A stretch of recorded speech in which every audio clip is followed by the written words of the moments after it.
Teraz trochę wiadomości o samym cmentarzu. Zaczniemy od nazwy cmentarza. Sometimes it's called the new Beit Olam, the new cemetery. The old is the rabbinic. Czasami jest to nazywane cmentarzem nowym, żeby odróżnić go od cmentarza, który jest koło domu partii, koło centralu. To był cmentarz rabinacki. Sometimes it's called a spotkania cemetery because of the street it's located on. I czasami jest nazywany też cmentarzem przywschodnim, bo jest przy ulicy Wschodniej. It's also called Bagnówka. Bagnówka. Nazywany jest również Bagnówką. After the original district and city where it was located. Bo oryginalnie to była właśnie wieś taka pod Białymstokiem, która się nazywała Bagnówka i cmentarz był na wsi Bagnówka usytuowany. And on the plaque over the entrance, this is an Arabic prayer in which it is called Bagnówka. Także tutaj na tym znaku tutaj jest napisane Bagnówka. The cemetery once covered about 16 hectares and it had the potential to bury about 40,000 people. W pewnym momencie, czy w pewnym czasie cmentarz miał powierzchnię około 16 hektarów i mógł pomieścić 40,000 pochówków. And now it's reduced to about 12 hectares and possibly 15,000 burials. W tej chwili jest pomniejszony do 12 hektarów i estymujemy, że jest tam około 15,000 pochówków. Today we have documented, this begins with the work I did with Tom, we have about 3,500 stones that have been documented with about 2,500 more to go. How many you have documented? 3,500. Do tej pory Heidi dokumentowała 3,500 nagrobków, czyli ona, jak mówiła wcześniej, tłumaczy, to ma to wszystko zindeksowane, uporządkowane. Wciąż ma jeszcze około 2,500 do przerobienia. And this information is available online for anyone who is interested in checking names. Ta informacja jest dostępna na stronie Heidi. It's on my website and it's linked on there. Także to jest na stronie Heidi. Stowarzyszenie, którego założycielami jest Amy i Josh, oni mają swoją stronę i tam jest też link do tego. Jest cały, można sobie zobaczyć cały ten spis, także jest publicznie dostępny. And this winter it will be on an international Jewish genealogical website.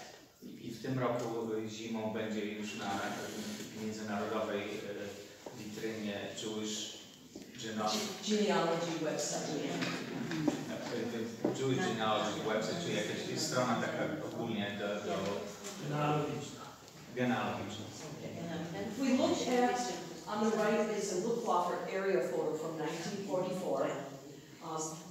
We'll notice that it helps us identify a number of things. There originally were at least 3 main entrances, 2 on Skodia, 1 here, 1 there, and 1 on what used to be ulica Cmentarza.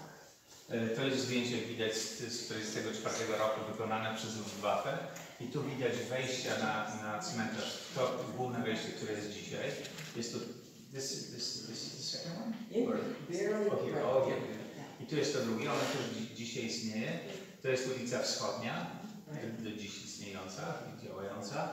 Tutaj była ulica cmentarna. Tej ulicy już dziś nie ma. Tutaj, jak Państwo się odwiedzili, tutaj jest tej szeregówka, tutaj stąd się zaczyna cmentarz Pana. You also see the remnants of what was once a large burial house, caretaker's cottage. Tutaj widać, że był tutaj dom pogrzebowy, gdzie pewnie przygotowywano pochówki. And this also shows there were once 2 rabbinic mausoleums. If you can point, I can't read. One we have to Rabbi Halpendiger, but there also was one to Rabbi Mohlheber.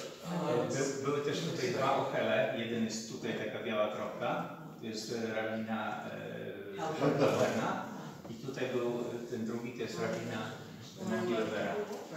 Dzisiaj przetrwał ten pierwszy. Można go cały czas zobaczyć, jest dość zniszczony, ale jest w całości. Tego drugiego nie ma. You can also see here the memorial pillar that remembers 2 1905 massacres and the 1906 pogrom, right there. And it suggests that where it's located today may not be the original location. We'll talk about that a little bit later. Tutaj widać też pomnik, który został wystawiony ofiarom masakry z 1905 roku i pogromu z 1906. Tam są wymienione nazwiska ludzi, którzy zginęli wtedy. W tym momencie on na tym zdjęciu jest w innym miejscu niż jest dzisiaj. I później Heidi powie, dlaczego, co się stało, że ten pomnik zmienił swoje miejsce. Next slide. This just lets you, not sure what, today you can see a little bit of a comparison. Here's the housing section, the housings that was placed over the cemetery, but I think it's important to know that those houses were not built on grave sites. Okay? Także tutaj widzicie Państwo, tutaj jest oryginalny mur cmentarza i tutaj nie ma żadnych pochówków. A to już jest zdjęcie współczesne w tej chwili, tam są domki jednorodzinne, czyli to jest to samo miejsce. Tak, z tym, że to co mówi Heidi, co jest ważne, mimo że to w latach 70. zostały zbudowane te domy, mimo że stały na terenie cmentarza, to tam nie było pochówków, czyli nie są na terenie, nie stoją na grobach. The first burial on the cemetery was that of a woman by the name of Fuma, daughter of Rabbi Yehuda Leib, right about the time the cemetery was established, December 1891 or January 1892. We don't have that tombstone, but we have this one, about a month after the cemetery was opened. So the Fuma, Fuma is the first one on record in the archives. We don't have that one, but we do have this one. Pierwszy pochówek, który jest w dokumentach, to jest kobiety, która miała na imię Fruma. Tej macery nie ma, przynajmniej nie znaleźliśmy jej nigdzie. A to jest najstarszy, który udało się znaleźć z 1895. Fruma was a month before, you said? She was just buried. She was the day of the dedication, so right like January 1st. Okay. Fruma podobno gdzieś kilka dni wcześniej była pochowana.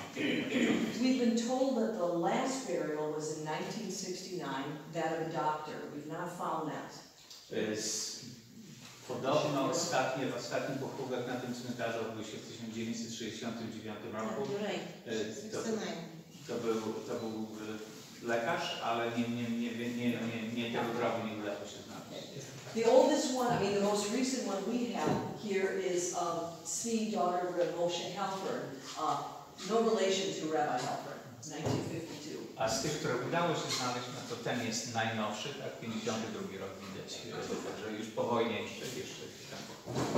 This oldest one is located in this section, and this one is near the old. Ten najstarszy jest tutaj w tej sekcji, Okay, right, section 1. Section 1. Keep going, yes. Okay, tutaj jest ten najstarszy, a ten najnowszy jest koło. In that area, right. Okay, next slide. The largest one we may have is that of his baker, okay, Reb Aaron Aharon Polis. You can see the dimensions there. Tak, to jest największy grobowiec, który stoi na cmentarzu. Świetnie zachowany, w bardzo dobrym stanie. Widać, to jest grób bankiera, dyrektora banku Dawida Sona Reba Arona Polesa, który zmarł w 1905 roku. I tutaj widać wymiary, czyli 2,3 metra wysokości, 1368 kg. Was my math okay? Yeah, I think so. It's one of the smallest, but the longest narrative inscription is the one up on the right. Both of these are located in this section and the next section. But this tiny one here is only about that tall, and it has one of the longest narrative inscriptions. And it tells the story about a merchant, Naphtali Hearst. You can see where he's born. He was hit by a trolley car in St. Petersburg. So much that he had to walk all his life with a wooden cane. And he was paid an exaction from St. Petersburg. They paid him money for his accident. With that money, he founded the Beit Midrash in Białystok after his death. Ten nagrobek ma najdłuższą inskrypcję. On jest niewielki, jest mniej więcej taki, ale jest widać tutaj sporo napisane. To jest tłumaczenie po angielsku, że jest to nagrobek kupca Naftalego Herca Neymarka, urodzonego w Brześciu w 1814 roku, zmarł w 1893. To jest wszystko tam napisane. został potrącony przez tramwaj w Petersburgu w 1879 roku. Wypadek nie wiem, szatek połamał mu nogi, tak? Połamał mu nogę i od tej pory chodził z laską. I to, co dostał, odszkodowanie, które dostał za ten wypadek, ufundował synagogę, tak, przy ulicy Kopickiej. The story is interesting, but it also teaches us that Jewish inscriptions do not have to just be religious information.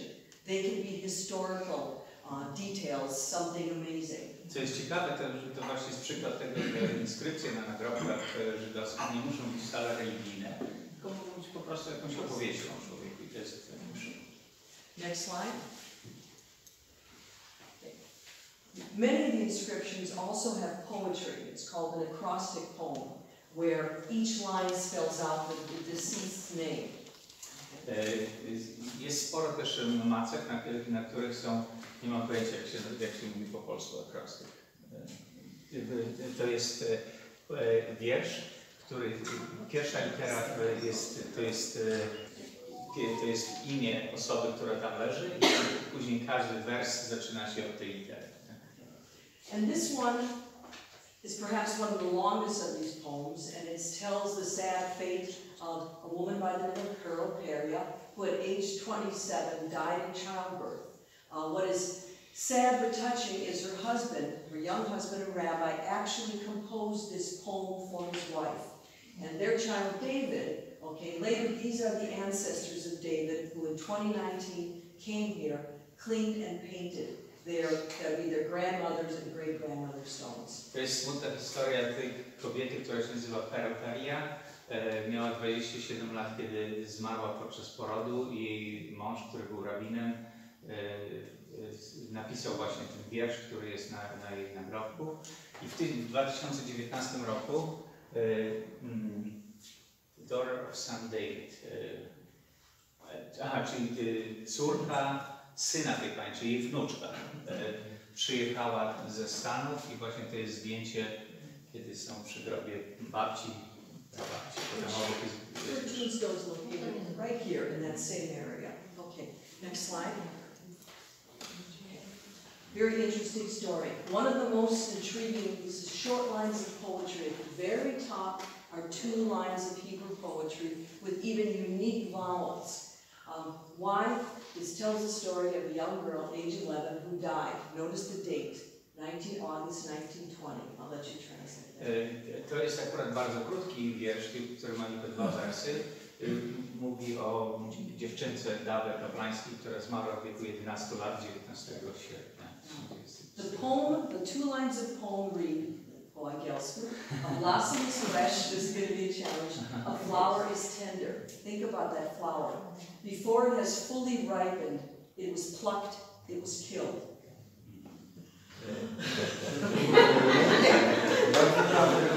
Ktoś tu mówi, że może pomóc.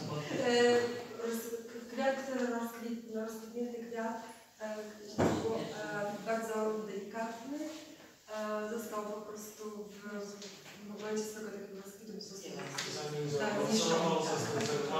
zerwany, zniszczony. To już jest taki młody kwiat,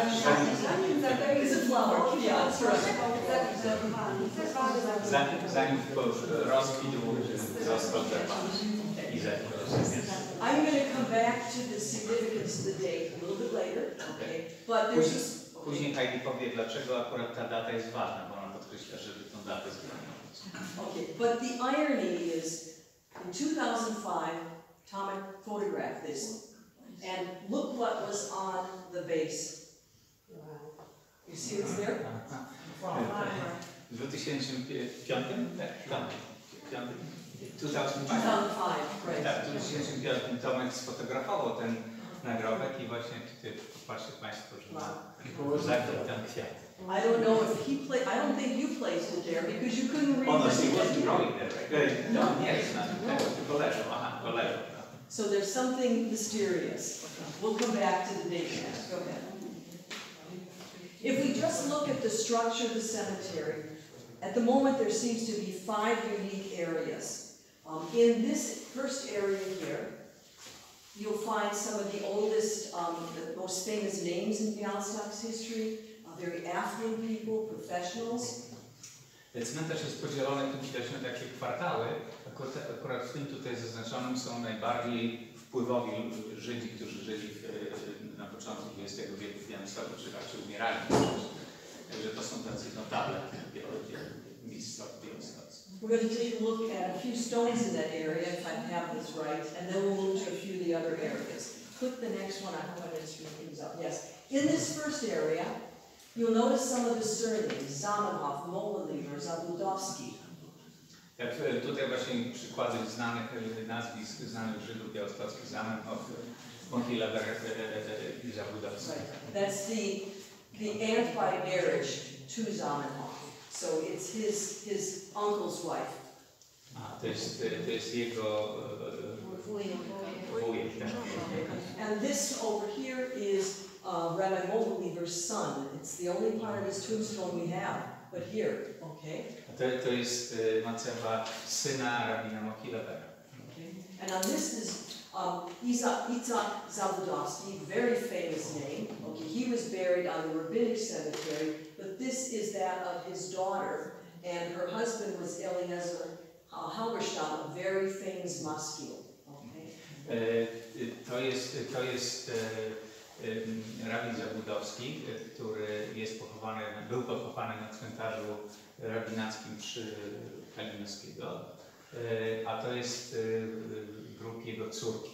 Okay. Next slide. Also in this area, for example, we have the tombstone of another intellectual maskil, Abraham Ber Gotlober, who traveled throughout the region. This may not be his burial site, but just a memorial that remembers him. It wasn't erected until 1925. What's maskil? Maskil oświeceniowiec. Nie szerzący taką ideę oświecenia. Maskil, kto oświeceniowiec? Taki to jest jego grup? Abraham Ber. We also have in this area the tombstone of Abraham Trop, okay, watchmaker and scholar, very affluent, yes. One word, watchmaker Trop zaprojektował zegar w naszym ratuszu, w bramie Pałacu Branickim. I ten zegar jest do dzisiaj. To jest zegar Abrahama Tropa. He designed a watch in a gate to Branicki Palace. And this watch is still.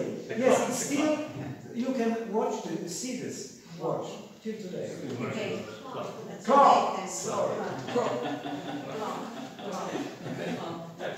Okay, so he's buried there too, and nearby are his wife and son. It was very unusual because usually families were not buried together unless they died close in time. His son and who? His wife, right. I tutaj akurat w jednym miejscu to jest bardzo niezwykłe, że jest pochowana jego żona i jego syn, bo mimo, że to jest rodzina, to u Żydów jednak mężczyźni i kobiety byli chowani oddzielnie. Yeah, in this cemetery typically men are buried in one row and women in another row. So it's a kind of a gender distinction. So it's odd. You generally don't have family buried there. Akurat właśnie na cmentarzu na Wazowce jest tak, że kobiety i mężczyźni są chowani rzędami. Rząd mężczyzn, rząd kobiet, rząd mężczyzn, do tego rodziny nie były chowane razem. When I first came to this cemetery and visited others, I assumed that women, most of the inscriptions I read, women were very traditional, religious women. Kiedy Heidi pierwszy raz była na tym cmentarzu, to zauważyłam, że większość kobiet, nagrobków kobiet, które znajdowały, to były takie tradycyjne Żydówki. Typowe matki i żony. Sorry, back up. I missed one. Okay. Also, no, not you. It's me. I'm screwed up. You're good. Okay. Before I get to women, okay. Also in this area, for example, we have professionals. We have Dr. Flapp. Tutaj w tym samym właśnie, w tej samej kwaterze profesjonaliści, tutaj doktor Flapp. You also find here, for example, merchants, firemen, an actor, a provisor, a very special Farmer says, good luck. Są kupcy, merchant, to jest jak strażacy, Aptekarz. aptekarze, But provisor, which is like the highest rank of a prowizor, kto to jest prowizor? Agent handlowy. Agent handlowy, tak? Aha. Tak można powiedzieć. Tak? Okay. Po rosyjsku, prawda? Raczej jest rosyjskiego, prawda? To nie to samo. It's close. It's very close to merchant. Yes, it's Russian word. Yes, exactly, exactly. Okay, now I think we get to women. Right? Yes. So I thought only women would be described of as, you know, the traditional woman. We even have one story about a Zabudowski woman who, she was a good merchant, but she had no children. Okay, and then her husband died. Okay, and then she got sick, and then she lost her vision, and then she shook. So it was sad because this is a traditional woman with no children. That she was a merchant was irregular. It was yes, it didn't matter. But I guess most inscriptions just emphasize that women lived a traditional Jewish life. Większość inskrypcji mówiło o takim tradycyjnym życiu kobiet. Natomiast tutaj Heidi wspomniała jedną, na której na grobie jest napisane, że była kupcem, nie miała dzieci. Forgot the rest of the story. Okay. Just I'll tell them on the tour. All right, okay. On the tour. The rest of that's on the tour. But then we found these two inscriptions. We have Dr. Waryński. Okay, and notice the Hebrew is on this side and the Russian is on the back. So two-sided. A woman who was a doctor. If you look at the date, 1919, that's incredible. Tak, i tutaj to jest przód i tył tego samego nagrobka. Sofii Projeckiej, zmarła w 1919, jak widać. I to, co jest tutaj takie niezwykłe, to, że z przodu napisy są po hebrajsku, a z tyłu po rosyjsku. Hey, we have Rosa Garber, who was a dentist. A to jest grup Rosy Garber, która była dentystą. And we've also found some where they tell that the woman graduated from university, Vilnius or Warsaw. Są też nagrobki, gdzie jest napisane, że kobieta skończyła uniwersytet w Wilnie i w Warszawie. So we're seeing in these inscriptions just a wider understanding of what the world was like for women at that time. Dzięki takim inskrypcjom właśnie mamy lepsze zrozumienie tradycji i kultury w tym czasie, przynajmniej wśród Żydów. Okay, next slide. But what's also written on many inscriptions are sometimes the surnames indicate where someone came from, but also many of the inscriptions also tell the cities that people came from. Na wielu nagrobkach jest napisane, skąd ludzie, którzy są zaskakowani, skąd pochodzili. To jest właśnie zakładam mapka, która pokazuje różne miasta, które znalazły się na nagrobkach. I'm working on a manuscript in English entitled All Roads Lead to Białymstoku. If you look at that, it's true. Heidi w tej chwili pracuje nad manuskryptem pod tytułem Wszystkie drogi prowadzą do Białymstoku. Okay, lost my place. So also, for example, just a few statistics. There's like 80 cities mentioned throughout this area of people who come here, from those cities here. Z tego, co Heidi zdążyła przetłumaczyć, znalazła 80 różnych miast, około 80 różnych miast wymienionych na celu. Okay, next slide. For example, on the left, this is the merchant Faulkner. He was born in Odessa, moved to Tehran, and then came to Białystok. That's far. To jest właśnie przykład. Kupiec Faulkner, który urodził się w Odessie, przeprowadził się do Gonrowu i później najwyraźniej przyjechał do Białegostoku i zmarł z Białymstoku. And much closer, we also see here, for example, Bathsheba, daughter of Bezalel. She was from Suprash. Tak, tutaj Bathsheba, córka Bezalela, była z Suprasza. Yes.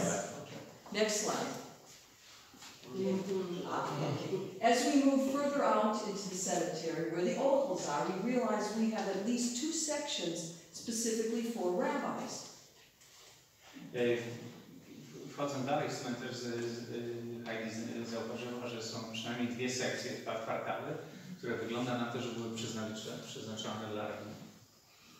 We're familiar with the oval for Rabbi Heinhardt's Halperin, but there also once was one for Rabbi Shmuel Moltmann.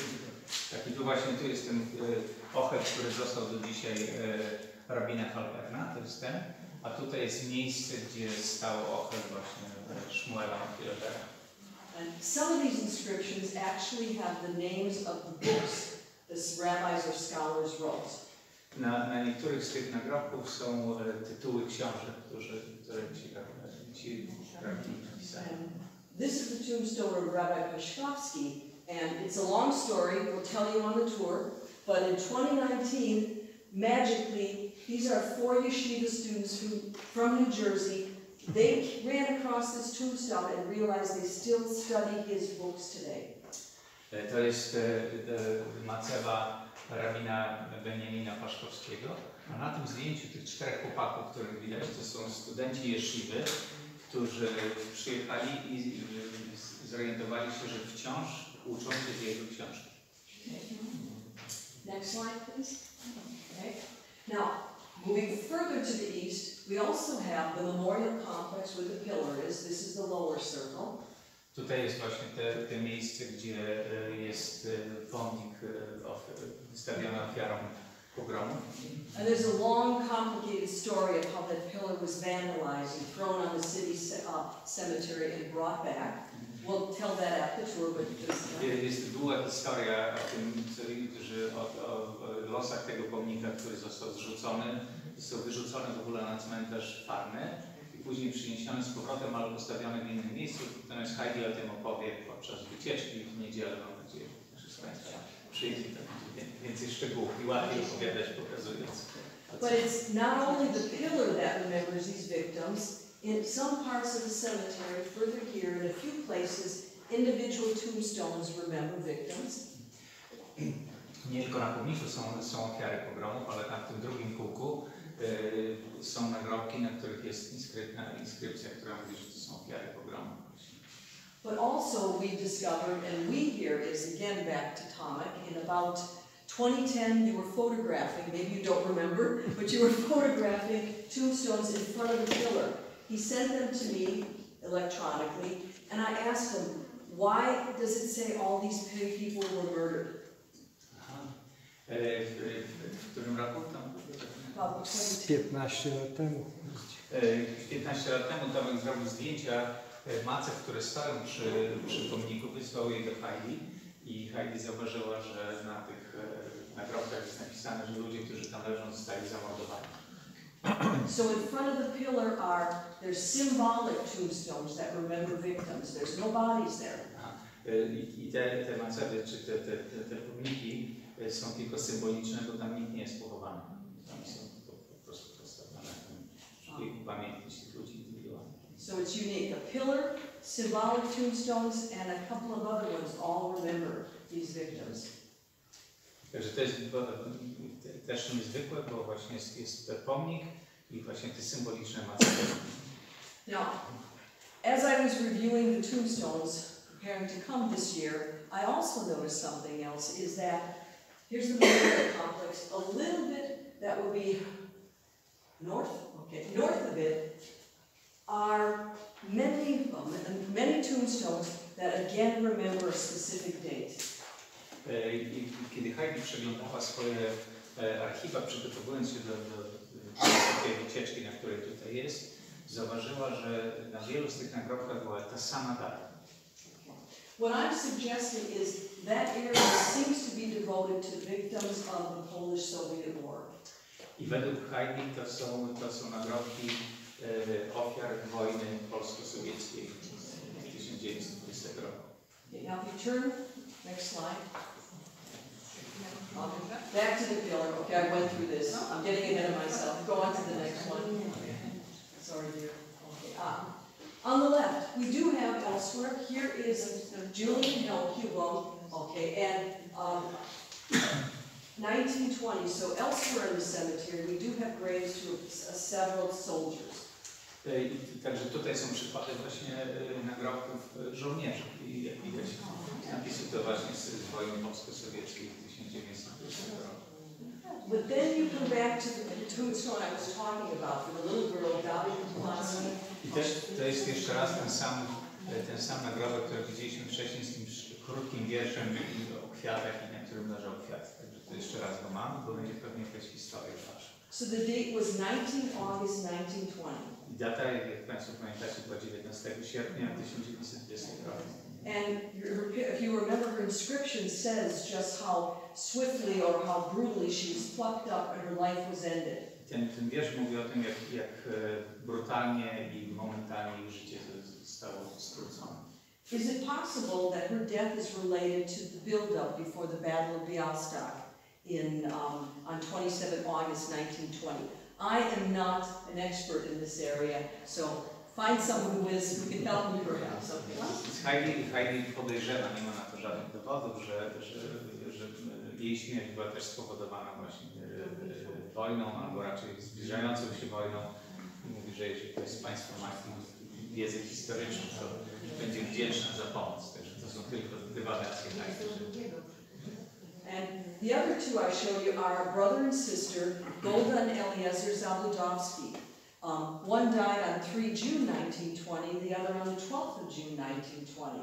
So again, the circumstances here suggest something related to what was happening at the time. Tak, i właśnie znowu Heidi mówi, że właśnie to są nagrobki ludzi, którzy widać, że zmarli czy zginęli dosłownie parę dni od siebie, więc wydaje się, że musiało coś się wtedy wydarzyć, że ci ludzie zginęli jednocześnie. So clearly more research is needed, work is needed in this area of restoration. No i to jest właśnie przykład badań takich naukowych, które są potrzebne, żeby ustalić, czy faktycznie te podejrzenia są prawdziwe. And more research too is needed and restoration into the eastern section and the northern area of the cemetery. Więcej pracy wciąż wymagają części cmentarza, które są bardziej na północ i na wschód. W części północnej i wschodniej. Because the restoration will help us understand what's going on there. Next slide. I'm almost done. Okay, the last one? Okay. Yes. Okay. The future of Bacon. Get there. Okay. Personally, for me, I have a number of research projects. I'm revising my book, and someone volunteered to get it translated into Polish. This lady here. Lucy, I'm looking at you. Please translate. Heidi pracuje w tej chwili nad paroma projektami i książkami i pani Lucy najwyraźniej zobowiązała się, że będzie tłumaczyć wszystkich tych książek, rozumiem. And I'm working on my digital manuscript, All Roads Lead to Białystok. Plus jeszcze właśnie wspominałam wcześniej, że pracuję nad manuskryptem Wszystkie drogi prowadzą do Białegostoku. And maybe the reason, the passion that I got into these inscriptions was for the poetry.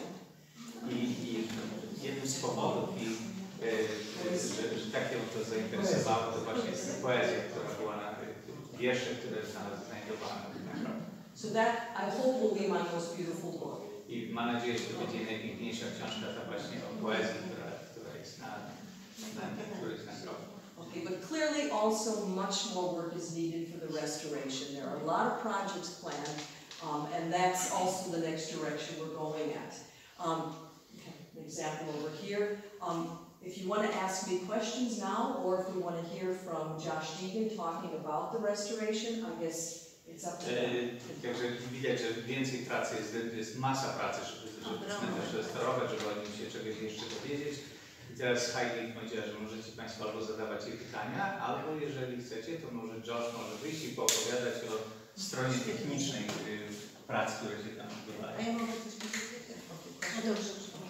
Pytanie dotyczące tych macet, które mają pamiętnie, gdziekolwiek były tego typu rzeczy, że znalazły się macety, gdzie nie ma pochówku. He's asking about the symbolic. Miała do czynienia to w Estonii, Łotwie, Litwie. Ale mówmy o Białymstoku. Mówimy o Białymstoku też. He's He's asking the symbolic concept that you said that there are no burials, but they're just. Is that unique to Białystok, or are there even other cemeteries as well? You might have a simple memorial, I mean, for one person, occasionally, maybe if they do not have the burial, but to have so many, row upon row upon row, is bardzo important. Heidi mówi, że zdarzają się pojedyncze nagrobki symboliczne, natomiast tak, żeby była cała sekcja z całymi rzędami. Na jakiej podstawie można określić to, że to są symboliczne, tylko nagrobki znajdują się w tym miejscu? How do you know they're symbolic and not the real? One thing, okay, so the representative of the Rabbinical Commission, okay, of the cemeteries came here, and he told us there are no burials there. Okay. A reprezentant Komisji Rabinackiej przyjechał na cmentarz i on stwierdził, że tak jest. Ale to jest podstawą. Ponieważ na cmentarzu na Woli... Specjalne urządzenie. Tak, specjalne urządzenie. Ja to wiem, bo ja na Woli prowadziłem. Lucy, konkretnie... But we also have at least one person whose name's on the pillar.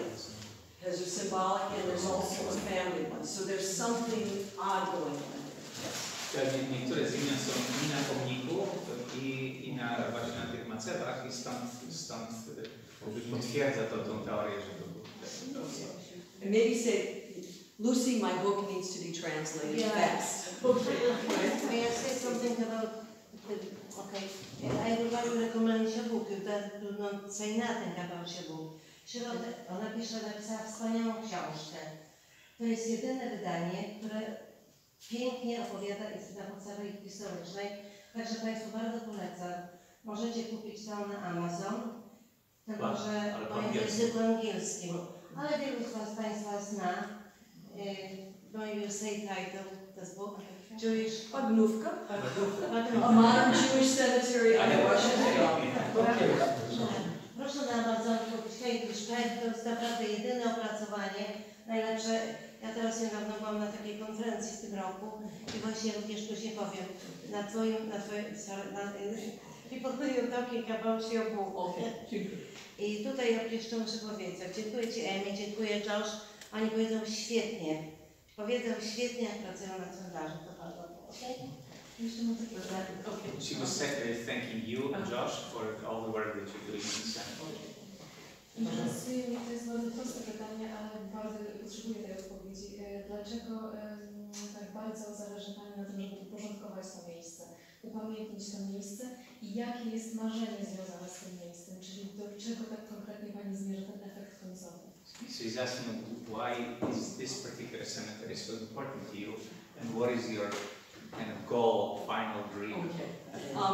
This one, in some respects, it was chance that I discovered it, but it's almost like as if, you know how unique things add up in your life that you don't know are happening. For me, it was one professor I had at the University of Johns Hopkins was from here, Shmuel Ivry. I had no idea the connection, but just by chance I traveled here. Just by chance I happened to see the inscription, and from there, I guess I started coming because I was interested in that, but also because I connected with so many people in Białystok. Więc przyjechała dlatego, to był czysty przypadek, że się znalazła. Później zaczęła nawiązywać kontakty, znalazła też nagrobek. You found, you said professor from Johns Hopkins was actually buried here? No, he was born here. He was born here. Shmuel Ivry, yes. Shmuel Ivry, który był urodzony w Białymstoku, był jej profesorem, więc pojawiały się takie konekcje i stąd And the goal is one, I want to see the cemetery restored, okay? And two, I want to see my books brought into Polish. Dwa cele, żeby cmentarz był restaurowany całkowicie, a drugi to, żeby jej książki były przetłumaczone na polski. A mogę mieć jeszcze pytanie? Nie. Chciałem zapytać, w jaki sposób badane są groby? Czy to jest jak wybieramy sekcje, czy badamy te, które się najlepiej zachowały? He's asking how do you research the burials? Do you pick the ones that are best preserved, or you do it systematically? Systematically, absolutely. I mean, essentially first I translated everything. I put the names in the database, and then as I translated them, I looked, were they poetry, were they history, the time period. So a very sort of literary critical study as well as historical. Ona robi to bardzo systematycznie, czyli rząd w urzędzie idzie, odczytuje to, wpisuje do swojej bazy danych, tłumaczy, opisuje i tak dalej. Także jest to bardzo systematycznie robione. Nie tam, gdzie to widać. Ja akurat 2 dni spędziłem z nimi na cmentarzu, to większość tych nagrobków jest w takim stanie, że ona jest w stanie odczytać cały napis. Także o ile one są oczywiście, tak? Że one są dość dobrze zachowane. Przy takich projektach finanse też są potrzebne. Miasto Białystok powinno zależeć na tym, żeby Zależy, proszę Panią, bardzo zależy. Czy właśnie staraliście się Państwo tutaj właśnie o pozyskanie jakichś finansów? So the project started that obviously need financial touch. The question was, does the city of Białystok, does the city of Białystok support you financially in these efforts? Not personally, no. They're hopefully now looking up with the walls and a number of projects on the cemetery. But they do mow the grass, right? They mow the grass, yes, and they mow the grass, okay, but they're promising more now, the walls and the water. Oczywiście organizacja nie dostaje od miasta Białegostoku nic, natomiast to, co miasto zrobiło, to to, że raz na jakiś czas koszą trawę i teraz oni rozmawiają z nimi, że naprawić płot, bo ten płot, jeżeli Państwo tam się znajdziecie, on się rozpada. Więc miasto, chcielibyśmy, żeby miasto tutaj chociaż ten płot odrestaurowało. Dziękuję.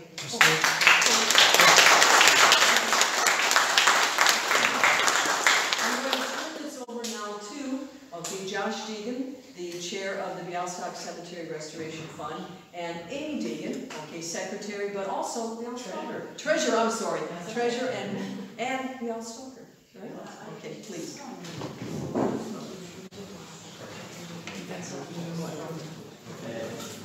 So Amy and Josh are a couple, right? My husband and wife, Amy i Josh są małżeństwem. Oni założyli właśnie stowarzyszenie odrestaurowania Barnówki. Amy jest tam skarbnikiem, Josh jest prezydentem.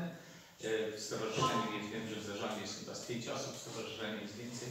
I teraz opowiedzą o swojej pracy. Yeah? I gave you short. So I was always told that my mother's father's family came from Białystok. Amy wiedziała o tym, że ojciec jej mamy, czyli dziadek od strony mamy, pochodził z Białegostoku. I didn't know their names. Nie znała jego imienia. But my father found postcards that were in Yiddish from Poland, so I had them translated.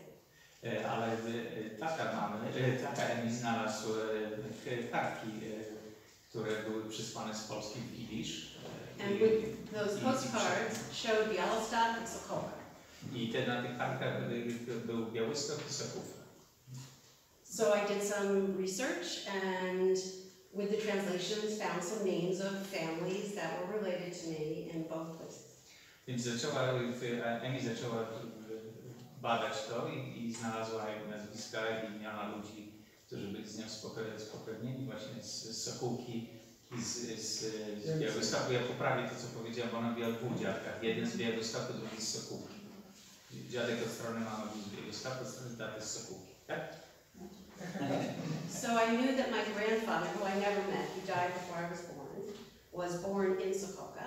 And I found that my family came to Białystok. My great-grandfather was from Białystok. My great-grandmother was Sokołka. So they left Sokołka and came to Białystok to live in 1925.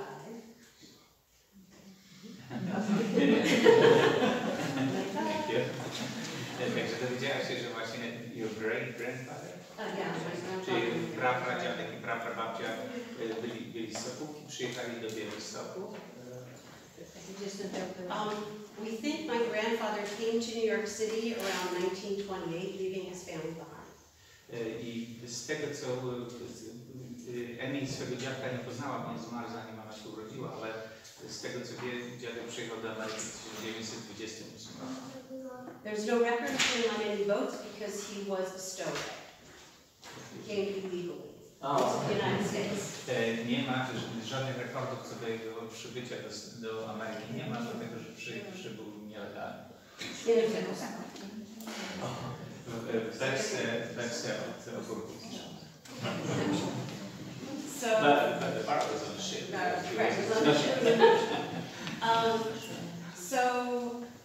I found out through family that my great-grandparents were in the Great Synagogue Fire and died on June 27, 1941.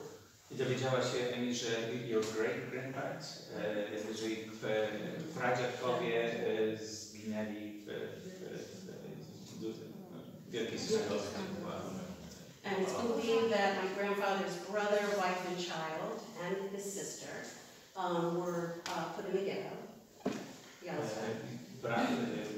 Dziadka Amy, pradziadka Amy. My grandfather's sister and brother. Jej dziadka, siostra i brat byli w getcie gostowskim. And I found out about 15 years ago that my great aunt, Gittel, was a freedom fighter during the uprising. I dowiedziała się jakieś 15 lat temu, że jej ciocia, taka ciocia pokolenie wyżej, czyli siostra babci, walczyła w powstaniu w getcie. And died in the uprising. I zginęła podczas powstania. And I believe his brother and family probably died in the I podejrzewają, że reszta rodziny została zamordowana w Treblince. So coincidentally, I'm a Holocaust educator, and I came to Poland in 2015. I tak się akurat składa, że Amy uczy o Holokauście, o zagładzie i przyjechała do Polski właśnie w 2015 roku. Josh met me in Poland, and we contacted Lucy, and Lucy gave us a tour of Białystok. I Josh wtedy też przyjechał, pani Lucy Zowska zaprowadziła ich na cmentarz i zrobiła wycieczkę do cmentarza. So Lucy showed us the two places that the postcards came from my great uncle and from my great grandparents. I Lucy też pokazała Państwu miejsca, które były na tych kartach, które ona wspominała. Jedna z Sokółki i jedna z Białymstoku. My great grandparents lived on the street next to the park. Akademicki. Czyli pradziadkowie, great grandparents? Yeah, my great grandparents. Czy pradziadkowie mieszkali przy ulicy Akademickiej. A beautiful street. Piękna ulica. Still is. Still is beautiful street. Yeah. So Lucy said to us, I need to check on my summer camp in the cemetery. I Lucy wtedy powiedziała im, że musi sprawdzić, co się dzieje na cmentarzu, bo ma tam summer camp. Jak pani to nazywa po polsku? To nie kolonie, to pracowało, a jakie kolonie? To byli studenci z Europy, z całej Europy.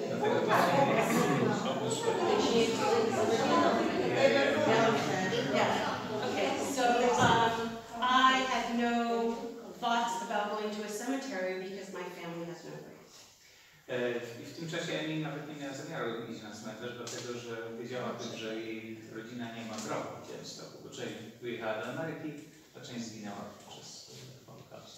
So we walked into the cemetery with Lucy, and I have a picture of Joshua. The condition was so bad. I jak weszli na cmentarz, to byli przerażeni tym, co zobaczyli.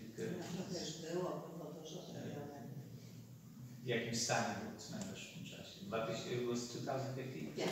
W 2015 roku. And we walked around the cemetery, and I saw Josh speak to a beautiful woman, Heidi, and I could see the wheels turning in his head. And I went over. Yes, yes. I wtedy Amy zobaczyła, że Josh rozmawia z piękną kobietą, to była właśnie Heidi, i że widać było, że coś w głowie już mu tutaj świta. Okay. My family is not from Poland. My family are Litwaks. Tak, Josha rodzina nie pochodzi z Polski, pochodzi z Litwy. Żydzi też, też są Żydzi, ale z Litwy. So, this is important. In my profession, I set stone. I build things with granite and stone products using excavator. Jak właśnie Josh wspominałem wcześniej, że John zawodowo zajmuje się czymś, co się po angielsku nazywa setting stone, czyli buduje konstrukcję z kamieni. Tak? Nie jest kamieniarzem, bo w Polsce kamieniarz to raczej na nagrobki robi. Tak? To ktoś, kto buduje jakieś konstrukcje kamienne. I tutaj akurat na tym zdjęciu widać, wypożyczyli tutaj taki, to się nazywa excavator. This is excavator? Koparka, tak? Koparka. I Josh właśnie w środku siedzi i operuje tą koparką. So, having spoken to Lucy and talking to Heidi and seeing the project that was going on for many, many years, the progress that they were making was extremely slow from my perspective. I rozmawiał z Heidi i z Lucy o tym projekcie, który już od wielu lat się odbywał, czyli stawianie tych manców, że według niego... Waldemar. Że według Josha to szło bardzo wolno, bo oni to robili wszystko ręcznie. Bo my mieliśmy taki trójnóg. Mieli jakieś takie... Trójnóg specjalny. So previously they had been resetting Matzlufo with a tripod, 3 legs and a chain. Tak, no właśnie tutaj pani mówiła, że taki trójnóg, łańcuch, torbę i stawiali w ten sposób. I use equipment, excavator, bobcat. In a cemetery, excavators and digging is not allowed. Not good. Joshua, jak już wspomnieliśmy, zawodowo jeździ, używa koparek i tak dalej, ale na żydowskich cmentarzach, jak pewnie Państwo wiecie, nie wolno kopać. So, the head rabbi of Poland is named Michael Schudger. He is in Warsaw. So we, working with Lucy and working with Heidi, asked permission of him to use equipment in a cemetery. And I explained what I do and sent them photographs. Więc ponieważ nie wolno im kopać, w ogóle nikomu nie wolno kopać na cmentarzach żydowskich, skontaktowali się z rabinem Szybrychem, Państwo znacie, często się pojawia w telewizji, i poprosili go osobiście o to, czy pozwoliłby w ogóle używać takiego ciężkiego sprzętu na cmentarzu. Josh wyjaśnił, że zajmuje się tym zawodowo, że jest roki i rabin na to pozwolił. So the condition of Barnowka was so bad with stones laying on top of stones that humans could not lift them up safely. Tak, stan cmentarza był bardzo zły, mancewy leżały jedna na drugiej, one są na tyle ciężkie, że ręcznie nie da się ich podnieść. We wrote a procedure that we would use using the excavator, working from the aisles and not on top of the crypts, not digging into the ground in order to lift and reset the stones. Josh musiał opracować specjalną procedurę, żeby nie mógł jeździć tym sprzętem oczywiście po nagrobkach, więc mógł jeździć tylko po walejkach, no i tak podnosić koparką te kamienie, żeby jednocześnie nie kopać. Tak, żeby było. So working with Heidi, working with Lucy, working with Andre, who's in the back, who's on our board of directors, and he's a Białystalker, and along with Valdemar and volunteers from ASF, which Lucy coordinated, individuals from the United States and from Israel, Germany. We all worked together and created a United States non-profit organization. Wiele osób tutaj było wspomniane, które pracują przy projekcie, ale jeszcze tutaj pan Wody, który tam siedzi z tyłu, jest w ogóle w zarządzie stowarzyszenia, które stworzyli Amy i Josh.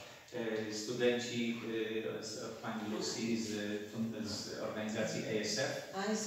German Organization. To byli studenci z Niemiec, przyjeżdżali też od... Nie tylko z Niemiec, cała Europa, all of Europe, and Israel. Nie tylko to może Pani po polsku to mówić. Nie tylko z Europy, nie tylko z Niemiec, cała Europa. In 2016 was the first year we came, and working we set a larger matzuvah. One's very much too heavy for humans. We set 301 in that 1 year. 1 week. 1 week. W 2016 właśnie przyjechali Josh z tą koparką, postawili 301 macek, wystawiali przede wszystkim te tak ciężkie, gdzie trójnogiem czy mięśniami nie dało się. Zresztą pamiętacie Państwo, że jeden z tego dyrektora banku ważył ponad 1300 kg. To jest podejście. We perform private fundraising in the United States, originally using GoFundMe, and then through our own personal website to get private funds in order to come, rent the equipment, and pay for everything that we do with private funds. Pieniądze, które są potrzebne na te projekty, oni zbierają przez prywatne fundraise, ktoś pomoże. Takie zbiórki albo przez prywatne kontakty, albo przez strony. Coś takiego, tak. Także nie ma tutaj żadnych, te pieniądze są od zwykłych ludzi, tak. Nie są żadne fundusze ludzi. So we returned in 2017, 2018, 2019. So from 2016 to 2019, before the pandemic, we working together with Białystakers and all of our volunteers have reset over 1,400. 2016 was the first year. 2016 to 19. Przyjeżdżali co roku od 2016 do 2019, czyli 4 lata i przez ten czas podnieśli ponad 1400 macek. So this year, because of the pandemic, we did not come in 2020, 2021. 2022, we did not bring volunteers with us. The only ones that are here is Amy, myself, Heidi, Andre, and, well, he's not on the board. Well, Frank is here. But the board of directors has come in order to A, do the workshop, B, meet with various tradespeople, C, meet with Vice President Waryński, in order to go on elsewhere. Przez pandemię nie przyjechali tutaj w 2021 roku i w tym roku przyjechali po raz pierwszy po tej przerwie, ale bez tych wszystkich ochotników, którzy przyjeżdżali wtedy z nimi ze Stanów, więc tutaj są ci, których Państwo widzicie, ta czwórka i Bill, to są jedyne osoby, które w tym roku tutaj przyjechały i głównie w tym roku przyjechali po to, żeby rozmawiać tutaj żeby zrobili właśnie warsztat, który był wczoraj i dzisiaj, gdzie ochotnicy z Białymstoku uczyli się przy nich, jak się takie rzeczy robi, żeby robić to zgodnie z przepisami, nie, z zasadami, tak, zgodnie z zasadami. Jednocześnie spotkali się też z wiceprezydentem Rabinackim. Nie, znaczy jak mówię nazwiska drugiego.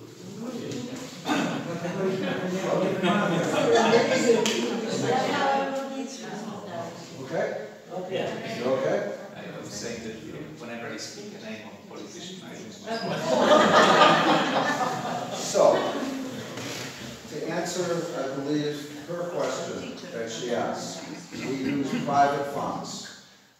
The city of Białystok is responsible for the wall because the conservators say that if there's a wall, that the city is responsible for that. So they will be either repairing or replacing that with city funds, as well as bringing in water into the cemetery, and then doing some clearing of the trees at the back of the cemetery. That's all the city will be participating in financially. Więc to, co miasto ma zrobić, to miasto ma zreperować właśnie mur z tego względu, że konserwator powiedział, że tego typu pracy musi wykonywać miasto pod okiem konserwatora, także to będzie wykonane na koszt miasta. Natomiast miasto ma doprowadzić też wodę do cmentarza, tam nie ma żadnego źródła wody. Natomiast wszystkie inne prace, które są planowane w środku, to są wszystko fundowane przez nich, także tutaj właśnie do Pani pytania, tak, to są prywatne pieniądze zbierane. So while we're here, we are gathering estimates from professional contractors to replace the fence, not the wall, around the perimeter of the cemetery, which needs replacing. There's more. Więc między innymi spotykają się też tutaj z firmami, które Między innymi muszą zreperować płot, nie mur, bo mur, tak jak mówiliśmy, będzie robiony przez miasto, ale od strony wschodniej i dalej jest zwykły taki druciany płot. Gdzie te domy są. Tak, i tam to będzie już robione na ich koszt i spotykają się właśnie z firmami, które biorą wycenę firmie, ile to będzie kosztować, plus spotykali się z konserwatorami, z tym, że nie konserwatorami takimi, co podpisują papiery, ale takimi, co faktycznie konserwują zabytki. Chodzi o odrestaurowanie pomnika, Ohelu i jeszcze. So the pillar, one Ohel, Moheleva, symbolic Ohel. In addition to that, we are, the gates. So the gates, 2 gates, metal workers, those will go back to the United States and we'll use private fundraising for each separate project. And the Białystok Cemetery Restoration Fund will provide funding once we receive it to do all those projects. Także jeszcze bramy też będzie to robione na ich koszt, także oni to wszystko zabierają tam będą zbierać pieniądze i będą za to płacić. Ja tylko jeszcze wspomnę może, że mówiliśmy o Ohelu, Ohel będzie, jest oddzielnym projektem jego restaurowania. Ohel drugi, Hilevera, którego w ogóle nie ma. Poprosiliśmy obecnego tutaj pana profesora Krystynowicza, który zgodził się zrobić projekt, jak ten Mohel mógłby ewentualnie wyglądać. Czy nie ma być odrestaurowanie takie, jak on wyglądał, bo nie bardzo wiemy, jak on wyglądał, natomiast to ma być symboliczne takie So why? Why? Dlaczego? From the heart. We do this because it needs to be done. Someone has to do it, and thus in 70 years it really had very little work done to it. So to us it's very important, very meaningful. We don't do it for money, we do it for love. And all the people we've met from Białystok, we've met so many wonderful people, so many friends, as well as friends that we've developed around the world. So we love this city, we love this project.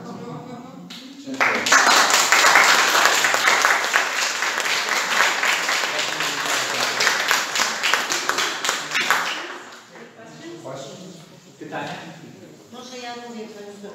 Naprawdę, oni robią wspaniałą rzecz. Ci ludzie przesłali, jak ktoś powiedział, że z serca, tak jak my wszyscy, bo dla nas rzecz to jest bardzo ważne. Dzięki nim ten cmentarz żyje.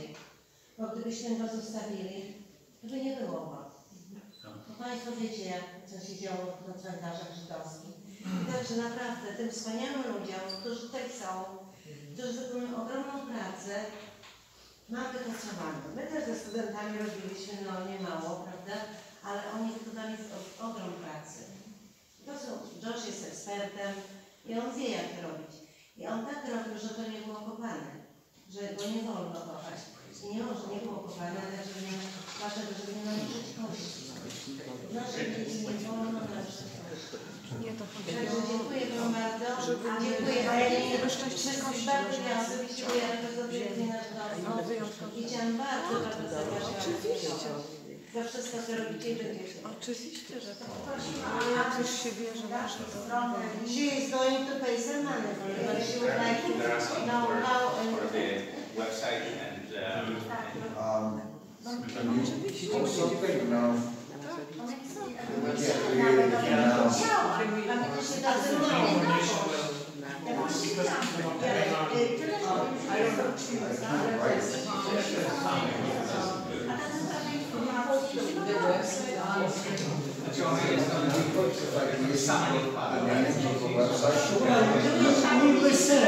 We can publish on our social media everywhere, so this is not a problem. Proszę Państwa, my to adres tej strony opublikujemy na naszych stronach. Białystok.pl.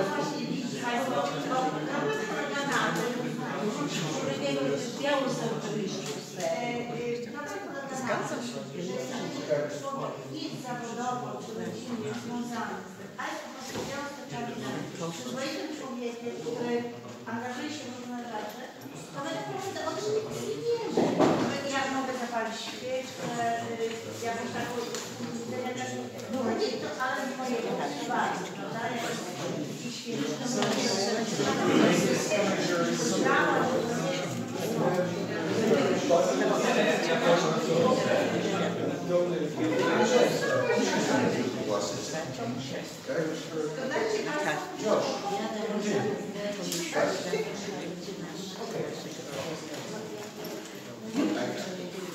będzie taka specjalna maleńka uroczystość. Amy, prosimy bardzo. To który musisz być z mamą? No, no. Bo Tamara chce pojechać do Cmentarza. Mamy zapałki. Macie zapałki też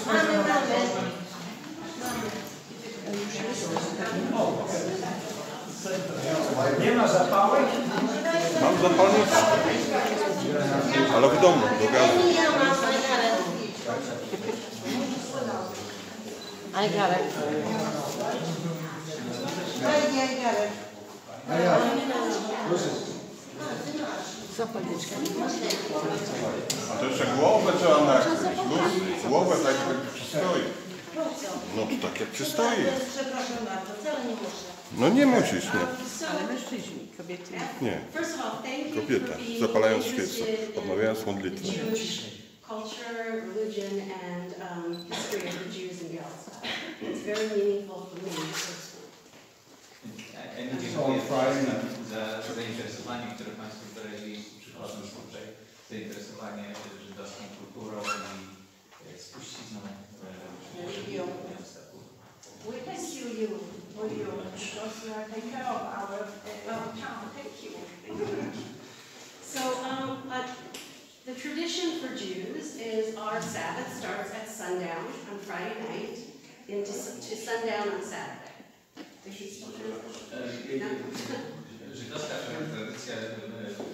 Żydowskiej tradycji jest szabat, który zaczyna się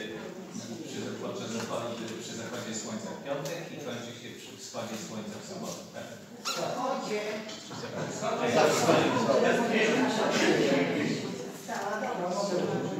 Zaczyna się w piątek po zachodzie i kończy się w sobotę po zachodzie. Tak jest. Po zachodzie, no ja o wschodzie. Od zachodu do zachodu. So there are 3 blessings. I was looking for the exact translation of the English because I don't want to botch it up. I know the Hebrew. We traditionally light candles at sunset on Friday. We say a blessing over wine, and then we say a blessing over what is a traditional bread. I noticed not in the supermarket called challah. But this is challah. So I'm going to do the blessings. Lucy, do you want to join me on the blessings? Okay.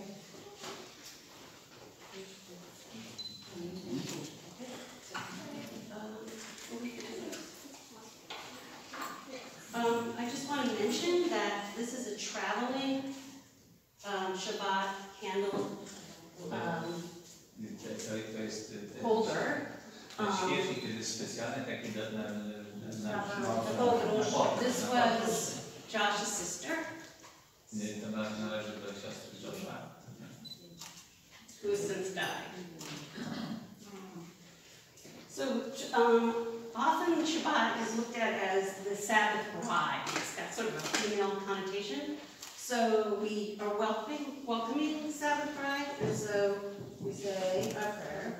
Baruch atah Eloheinu melech haolam, asher kisham b'nei. I'm so nervous.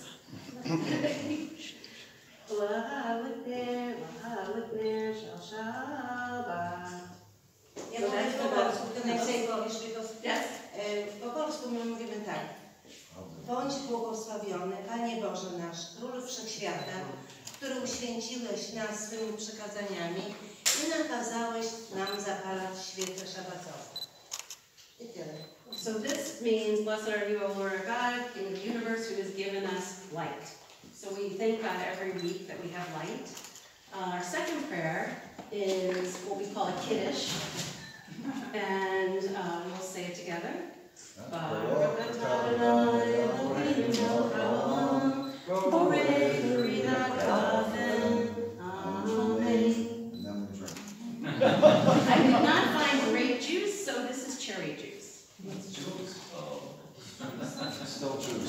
instead of wine. Amen. And the last Finally. prayer is for thanking God for giving us a bread. Well, the traditional way is to rip pieces off. I don't know if anyone wants to do that with COVID out there, but we'll do it here. So it's Baruch atah Eloheinu melech haolam, hamotzi lachem haaretz. Amen. I tak zawsze wino na przykład, błogosławimy wino, prawda? I mówimy też tak samo. Baruch atah Eloheinu, nie przepraszam. Dziękuję Ci Panie Boże, że pozwoliłeś nam wydobywać na przykład z ziemi, prawda, ziarna ziemi.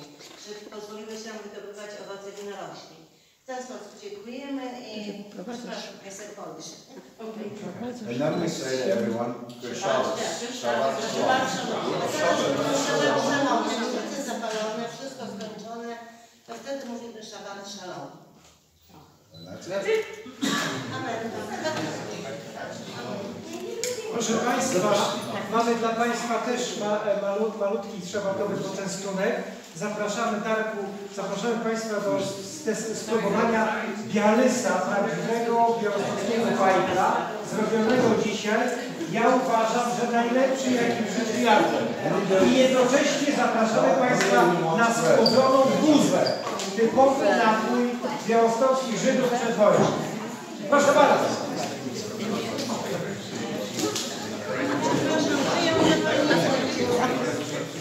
Żyję to.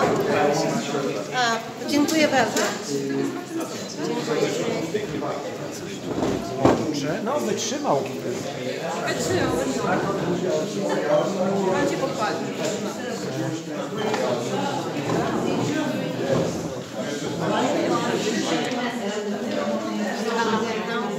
Teraz mogę też. Ja inaczej. I look like that.